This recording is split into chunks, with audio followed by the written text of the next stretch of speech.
At the Sicha, looking at the Sicha Vayeitzei, Chiluk Tetzvav, we're in Oitzchas.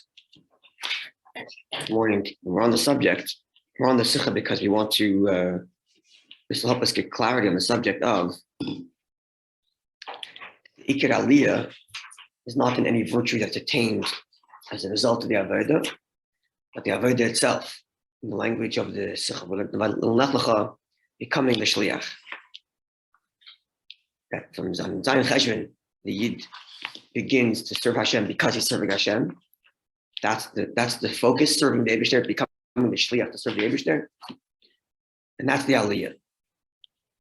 As opposed to the way the beard is sometimes that the Yerida is in order that later should be a greater Aliyah. And even then, the beard sometimes is because the Yerida is a necessary component for the Aliyah, therefore the Yerida is also the previous achelak of the Aliyah. But here the beard is different. Not because of anything that's coming later.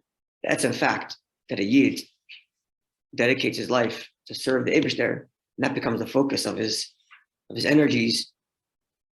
That's the Aliyah, that fact. So in this Sicha Vayeitzei, it's very clearly spelled out, because as we saw already late yesterday, we learned Oishei. Now we're holding Oishchas now. It's on page.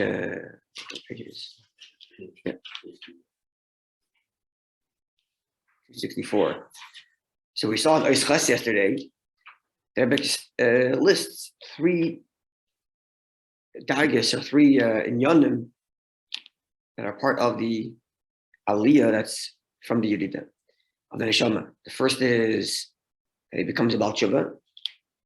Even without the technical Averis, the very fact that he's challenged by Elam Haza and sticks to serving the Eibush, that's the Baal Tshuva. Serving the Eibush as a Baal Tshuva. The second thing is he gets to do Torah mitzvahs, which the Neshama can't do before it comes down.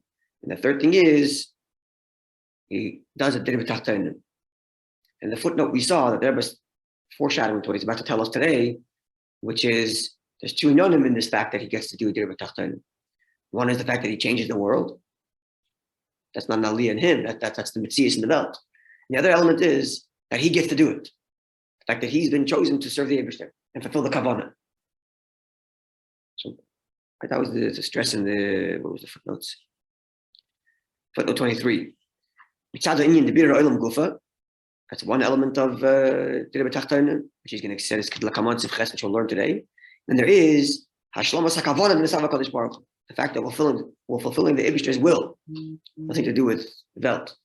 The Eibishter's will could have been anything. The point is we're going to fulfill the Eibishter's will, and that's only something you can do in Elam Haza. And that's really why we're learning this, to get that, the beer in that in you.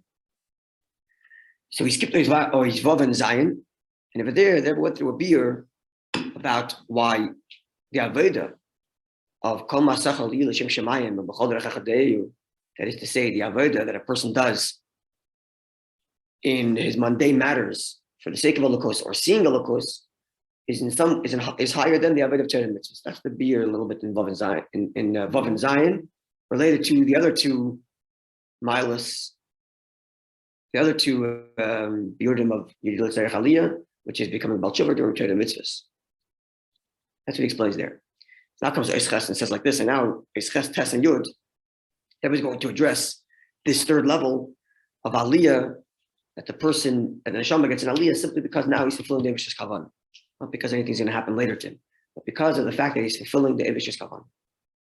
As we saw in that footnote, first we're going to talk about the effect on olam, and then the etzem mitzias that we're serving the Eibishter.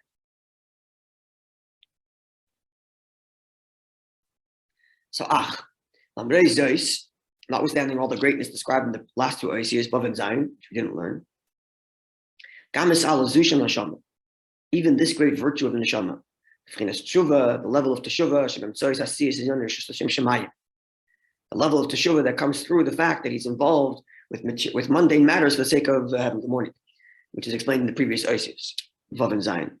This cannot be compared, at least alos, to the elevation, which is caused from sois as a result of Vayeitzei, page 1264. You cannot compare, top left hand side top. You cannot compare the aliyah of the neshama even through the avodah becoming a Baal Tshuva, even the higher level of Baal Tshuva, which is the Baal Tshuva, which comes through the Yonah Rishus, coming through his mundane matters, that cannot be compared to the Aliyah of the Neshama that he gains from making a Direi B'Tachtonim. One of the reasons is the Neshama's connect relationship to the Eibishter is a natural state of being for the Neshama. Therefore, even if the person has a very intense and deep attachment to the Eibishter, and he's perfect, and he remains perfect in his connection to Hashem, even as he's invested into the Nefesh HaBahamis. That's the idea of Teshuvah. But nonetheless, Mashu, he is somewhat limited.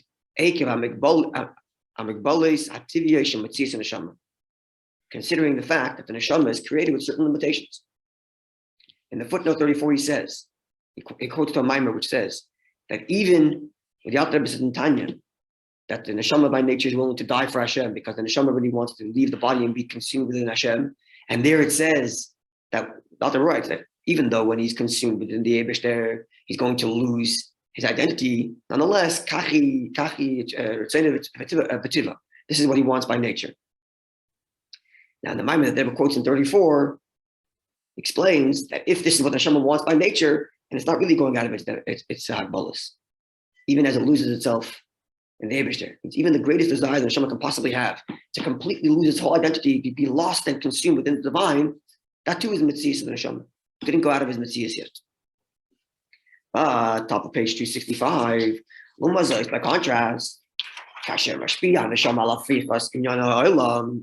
when the neshama is busy with elevating things in the world and making them look Lelikos into vehicles and Kalim for Lelikos, this is not the result of the fact that the world is designed for this. On the contrary, the world's state is Meloshin Helam, comes from the term concealment. Is a contradiction to godliness, Lelikos. So where does this idea come from that the world can be transformed? That something physical can express the essence of Hashem? It only comes from Hashem himself.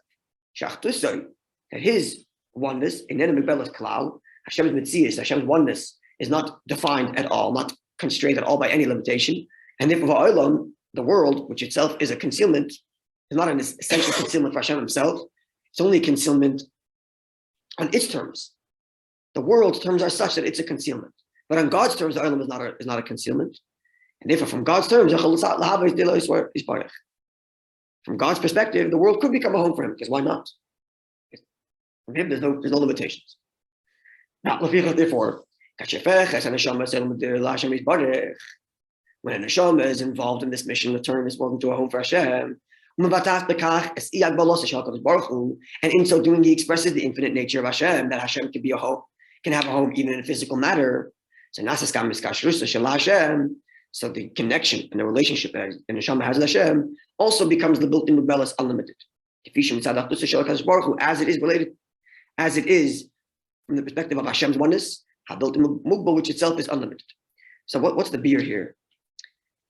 The focus is still on the neshama. He doesn't say the my love and neshama coming down to the world, that the world becomes a better place. That's all he's talking about here. What he's saying is that the world becoming a place for Lelikos is an expression of Hashem's essential truth, that he can be one even in this physical world. And the neshama gets that when he makes the world into a better place. Right? So, Efshar Loimar, we could say, because this aliyah comes from what the Eibishter gains, so to speak, what the Eibishter proves by the fact that he's Direi B'Tachtonim, he proves that he's Achdas Mishlemus, he proves that he's a perfect oneness, and therefore he can even be Mizgala in Olamus. So what that means is, we're not talking about an essential state of being. We're talking about a change in the essential state of being. Chas v'shalom, there's no change for the Eibishter, but the Eibishter is proving something, so to speak. Right? Which means the neshama goes through a change and gains something when it discovers that it's part of the Eibishter's great achdus. And if it's a gain in something, it's not the etzem avodah itself. It's already not the etzem avodah. Meaning, if the neshama was if the neshama was instructed, go l'mayla and talk to a malach, he wouldn't have this maila, because a malach already is a keli for the kos. The maila here is the net result of the unique avodah here, that a person can prove the Eibishter's oneness by being making gashmis element telekos. Right? So it's not an etzem de ke'inyan, it's an accomplishment. And therefore it's defined by what the particular avodah happens to be. But the next inyan, which is what we're talking about in the parsha of Lech Lecha, with the etzem fact that he becomes a shliach, the etzem fact that he's serving the Eibishter, that's the aliyah. So that's the next inyan of his test. Not that he's changing the world. Changing the world is a technical issue. The main thing here is that he's fulfilling the Eibishter's kavanah. And it so happens Hashem's kavanah is to make the world a different tachtonim. And if the Eibishter's kavanah was to talk to malachim, we talk to malachim. Makes no difference. The point is the avodah, as we'll see now in our test.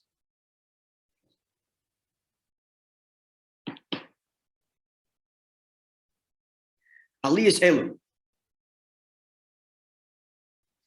All these elevations, all these aliyas, Shalei and Magen Neshama, which the Neshama achieves by means of its coming down here. This is the key here. By means of its coming down here. And because of the unique circumstance of this physical world, therefore gets an aliyah. So something is added, something is gained at the conclusion, so to speak. Ain't another of these are adayin yet. Tachlis yidas elolam. It's ultimately not the tachlis. Sharei, kol mashar bara kadosh baruch hu b'olamai. The Mishnah says, whatever Hashem created in His world, lo beroi elo l'chavodah. He only created it for His own glory, meaning to say that everything in itself has a purpose, not a gain for something else. I was created to serve my master. To serve my master. I wasn't created to make the world a derba tachtonim. I was created to serve the Eibishter. It so happens what Hashem wants is a derba tachtonim, but I wasn't created for derba tachtonim. I was created to serve. We'll move on if it's understood.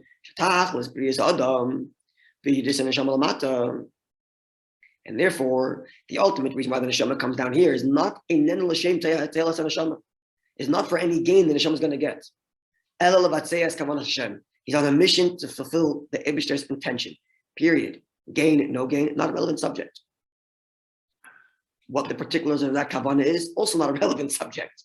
Okay, it's relevant because you have to know what to do, but it's not what it's about. I didn't come down here to affect some change, to gain something, not even the gain of proving Hashem's achdus, that He can even be nizgal in tachtonim, but simply to serve. And in serving, all these other things happen, but the ikar tachlis is the service. Like that, there is in Tanya. So this is part of the whole subject here, because in Tanya, let's see what this is Tanya. That the neshama is coming down to this world, and it's not for the sake of the neshama. Neshama doesn't need it. And look, there's neshama atzma it says the neshama itself needs no fixing; it's perfect. So what's it coming down here?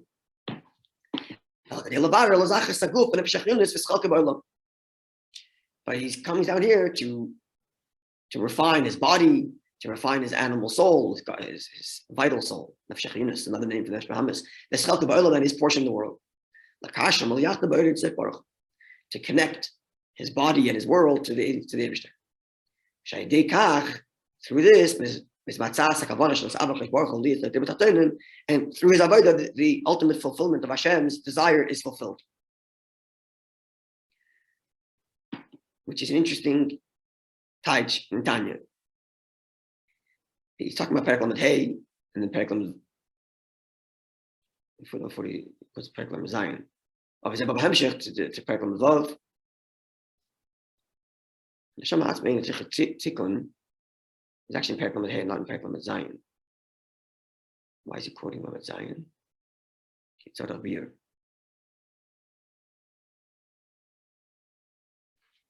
Anyway, it's an interesting beer because usually those prakim, if you learn them alone, you conclude like we just said in Sichos, that the point is to make this world into a Dirle Baruch, and that's Megal the Etzem of Hashem, like he says in Perek Lamed. Maybe that's why he doesn't quote Perek Lamed. Because in Perek Lamed he says, no matter how great the Neshama's Avos Hashem is, it's not going to be as great as it used to be. So therefore, it's coming down to gain the Ma'aseh Mitzvahs and whatever, which is only done through the Nefesh Bahamas. But here the Rebbe is teaching that when the Alter Rebbe says the Neshama coming down to make a Dirle Tachtonim, the Iker is not Dirle Tachtonim. The Iker is that you're fulfilling the Nisava, not the Dirle. The Dirle is not the issue. The issue is the Nisava.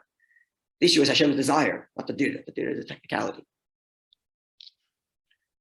Allah, but here comes very Shmaka Ois, and then we'll look at footnote 44. Because at the end of the day, who is the one that's fulfilling this kavanah is the neshama. So magila, it earns, it's becoming to the neshama. Al kach for this work, infinite reward. And therefore, therefore it has this unbelievably great aliyah.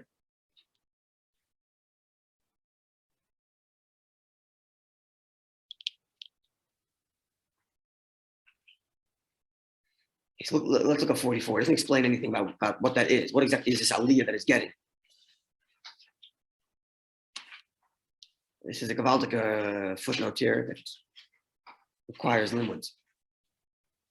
This aliyah, the neshama, see, there's a little bit of a conundrum here. If the neshama gets something that's not avodah itself, now you make the focus a game that comes after. And the whole point we're trying to say is the very fact that you're fulfilling what Hashem wants, that's the highest possible reality. And now you're telling me there's some reward after. If there's a reward after that's a net result of that, then you're giving credence to the game later. And now it's not, you kind of ruined it. So there's like, but there is Lapoil, a schar toiv, whatever the lashon here is. What's this? Schar toiv lein kates. So how do we explain this? So Vayeitzei might suggest that Aliyah Zud and Neshama, Ha'ara 44 on the bottom of 265. This aliyah that comes to the neshama because it fulfills the kavanah of the Tatonim that the Eibishter himself has. Because Hashem himself, the essence of Hashem, the Atzmos. In Shaykh L'Tarei, Gam Binyan Abligvul, you cannot define the Eibishter even as infinite. Right, that was the point we said in Oisches, that the Eibishter is not defined by infinite, and therefore he could even be in his gal in this physical world. But the point is, he's not defined even by infinite. Therefore,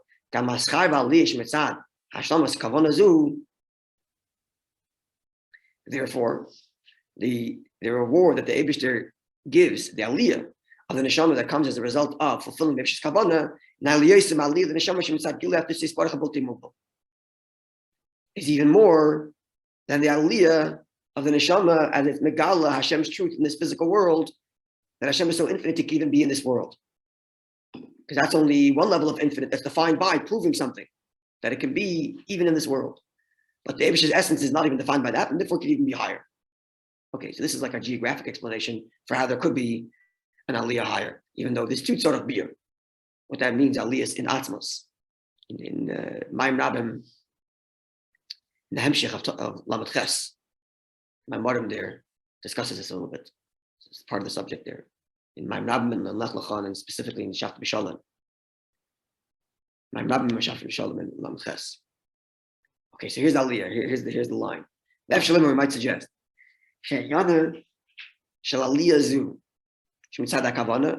What's the nature of this aliyah? That's the result of fulfilling the kavanah. What the aliyah is itself, the Rebbe doesn't explain. But what the aliyah means in our avodah, because the whole focus of it here is the fact that we're serving the Eibishter. So if there's some aliyah, it has to be in the serving of the Eibishter, and what's the point? So what's the aliyah that comes out of kavanah in ba'avodas adam in someone's avodah? What's the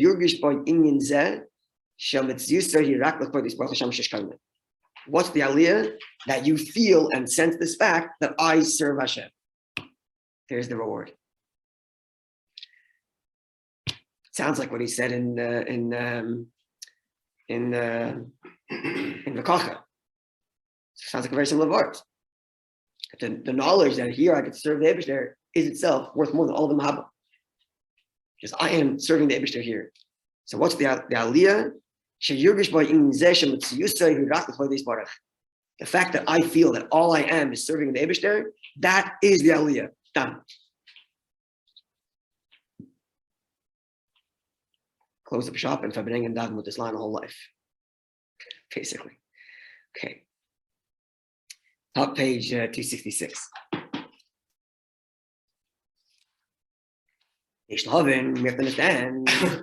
We just finished saying that was the big aliyah, the fact that it serves the Eibishter here, the fact that the neshama serves the Eibishter, not that there's any gain later. Even the gain, so to speak, is vayter avoda. It's to know that you get to serve. So Kate said, how does this jive with that which we said earlier? And Hanema said in many places of this, you do this in the neshama lamata, that the neshama coming down to this world, it's for the sake of some gain that comes later. That's the beer everywhere. And seemingly the meaning of that statement, which is all over Sichos, that the aliyah of the neshama, that's the ultimate purpose and why it's here. And not just a secondary thing. We're saying the ikar is serve the Eibishter. And by the by, you also get these beautiful aliyahs because of the nature of the avodah. But from all of our Sichos, it comes out that the whole point is that the neshama should get to a higher level. So how does it jive? So explain to everyone it. Explanation bekitzer is.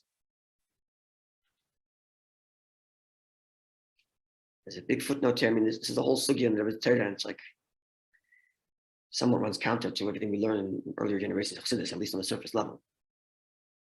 Okay, so what's the explanation for how we explain the fact that we're saying here that the ikar, the neshama coming down here is to serve, and yet we'll learn everywhere that the ikar is the aliyah, that it gains.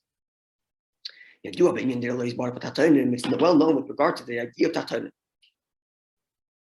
So the medrash that's quoted, actually says like this. The same way Hashem has a home in the worlds above, so too he should have a home in the world below. Now, when the Alter Rebbe goes on to explain why the Eibishter wants a dira down here, he says because the worlds above are a descent for him. Whatever the be or why that leads to Al-Mazah, when Al-Mazah is a bigger descent, leaving that aside. But the Alter Rebbe describes Ilmus Al-Yonim as a descent for the Eibishter, as degrading for Hashem. So that can't be his kavanah. Therefore, his kavanah is tachton, which seems to contradict the actual medrash, right? Because the medrash says that he already has a dira b'al yonim. That Hashem wants also a dira b'tachtonim. It comes out there and says al yonim is not a dira. Al yonim is a descent. It's a denigration.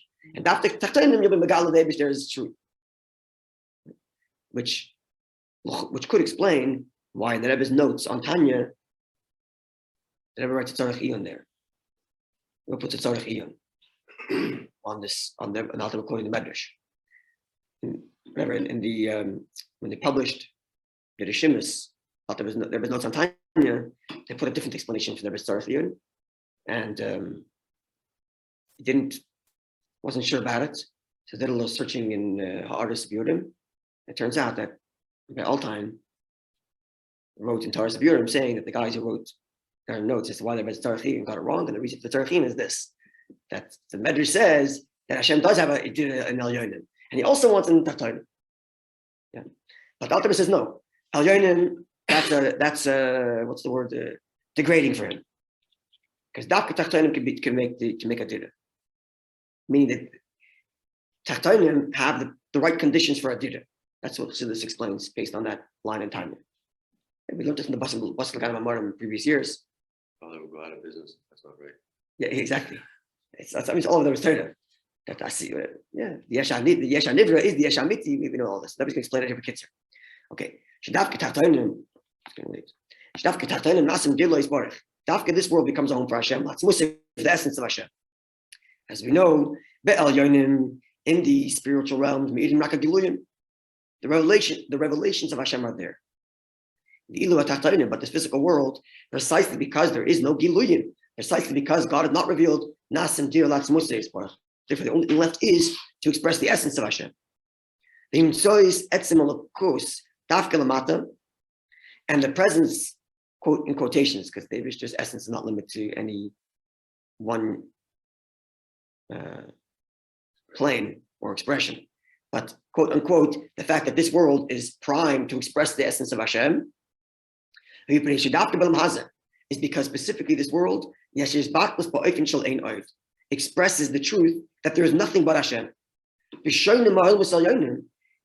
As opposed to the spiritual world, the spiritual worlds express what? We are insignificant compared to Hashem, because they are significant. They're massive revelations of God, but they're insignificant to the essence. And what do we express? We don't express any significance. So what are we going to say? We're insignificant to Hashem? We're not even insignificant, because we don't have any relative comparison to say that we have insignificance to Hashem. Could say insignificant, because they're expressing godliness, but it's insignificant to the essence.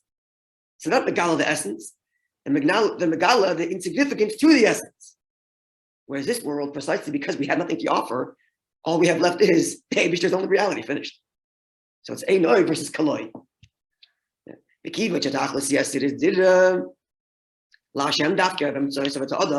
And because what's the kavanah? That this expression of Hashem's essence in this physical world should come not by means of Hashem himself, but by means of man's work. So it's and therefore the avodah has to match that which you are achieving. So what you're achieving here is the expression of the only reality is Elikus. So the avodah has to be in such a oifen where my only reality is Elikus. And this gets to the other point we're talking about in the Sikha. We're becoming a shliach is the avodah. What you accomplish as a shliach is the second thing, but the ikar is you becoming a shliach. The avodah, it's negeya to the essence of the kavanah that you yourself become a shliach. That the person doing the avodah express the truth that the only reality is God, just as the net result is the expression of Hashem that the only reality is God. So his me'ain, it should be comparable to his bat l'shal ein oid, the expression of God's only reality. His bat l'usay shal eved poshut, like the nullification of a simple servant. He's making a reference to some above in Mikneh Rab, the Maimon Mikneh Rab and some above, famous Mamorim there, when Rebbe Hashem goes back and forth, what's greater? The servant who understands his master's desire and fills it out, fulfills it because he understands, he's like a minister who understands the king, or the simple servant who follows orders. And here they're highlighting the Eved Pashut. The simple servant is following orders. Why is he following orders? Because the master asked. That's it. And not because he understands the greatness of the master. That would be a malach fulfills Hashem because he sees I'm insignificant to compare to Hashem, so I must follow. So the starting premise is I'm valuable, but my value is nothing compared to the king, so I'm going to follow. But here the starting point is nothing about the Eibishter I do, and that's no kavanah. That I should express that just like the world does, becoming a shliach. That's the avodah. That I become a servant of Hashem. This is more barichis in Kines HaShluchim Tavshin and Beis.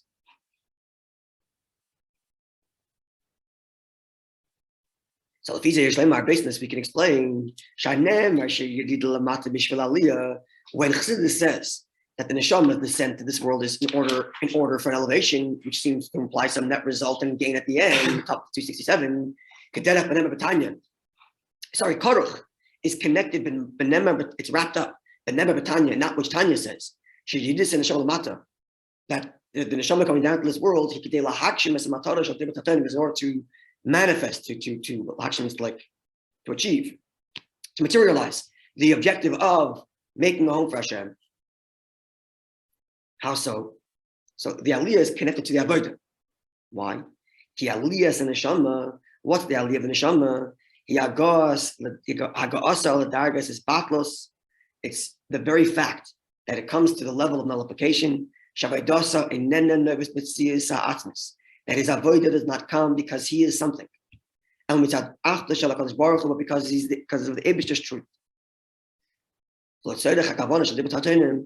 And in order for Dirib Tatanim to be done successfully, it's necessary that the person himself get to that level.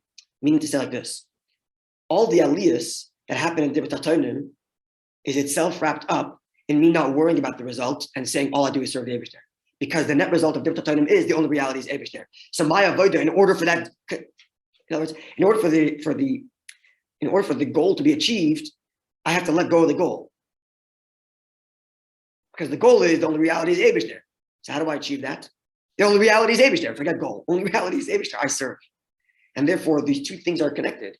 The aliyah that comes to the neshama, which is the result of the achievement, is only achieved by the neshama letting go of the aliyah, which gives deeper explanation to what he said in 44. Now, what's the aliyah? The fact that I feel that I'm a servant of Hashem. Like he said in the Kacha, the greatest joy a Jew can possibly get, more than all of them haba, is the knowledge that I serve the Eibishter. Set to. It's mind-blowing. And this footnote that is biyudim and explanations how he explains in other places of Sichos. But just to conclude with this, you must have heard this before, but this dargah of serving the Eibishter in Tanya is described very briefly in Perek Yud to describe the tzaddik Gomor, the tzaddik Utoivloi, who is called the Bnei Aliyah. And he says clearly, it's not for everybody. It's not for everybody. What should a Beinoni achieve? What's the highest level of Beinoni should achieve? And I'm thirsty to connect to Hashem, and Torah mitzvahs is the means by which I fulfill that thirst. That's the avodah in Tanya. And comes the Rabbi here and says, "What? You're kidding? Say the Chaliyah. It's nothing to do with you. It's only Eibishter himself." Dargis that is reserving for the tzaddik Gomor. Let's say the Kavoya. In Perek Mal, he mentions it again. That a person should have in the back of his head that what's my service? Not because Hashem is watching me, and not because I love Hashem, but because it fulfills God's desire of the Yachid Kuchibrichu Shchinte. But that is not shaykh for everybody, because how could a person possibly honestly say all I want is Hashem's gain? You want your gain. Okay, but in the back of your head, and was not something like that, a little bit is be'emes, but not really. And here the Rebbe is saying, forget reward, forget even the Eibishter's kavanah. The Eibishter's dirib tatonim. Just I'm not after the Kuchibrichu. That's the whole thing. I'm not after the Kuchibrichu. And that itself is the greatest joy and simcha. And this is l'chorah what he's saying in the other Sechem Lech Lecha, that by Zayin Cheshvan he becomes a shliach. That's the simcha. What was there at the end? That he shouldn't be depressed because Yom Tov is over. He should be simcha rabba, knowing that now I become Hashem's shliach. Now I get to fulfill the Eibishter's desire. Period. Okay, Yidden. Wonderful day and a good Ner Shabbos. So Oilom is degrading to Hashem because it's impossible to have a complete bittul. Exactly. Yeah, exactly. That's one of the biyudim in Perek Lamed Vav. There's a bunch of different biyudim exactly why El Masayonim are the Lashon Tanya. My father has a whole beard based on one of the bus. Like, I don't know, we can ask him about that. What his unique beard and why the Muslim are degrading. But here the beard is because they can never express ein oid. They're always going to be something and say they're insignificant. I am somebody too. But the Eibishter is greater, right? And that can't happen in the Muslim. Okay, wonderful day. Doesn't it seem like in this particular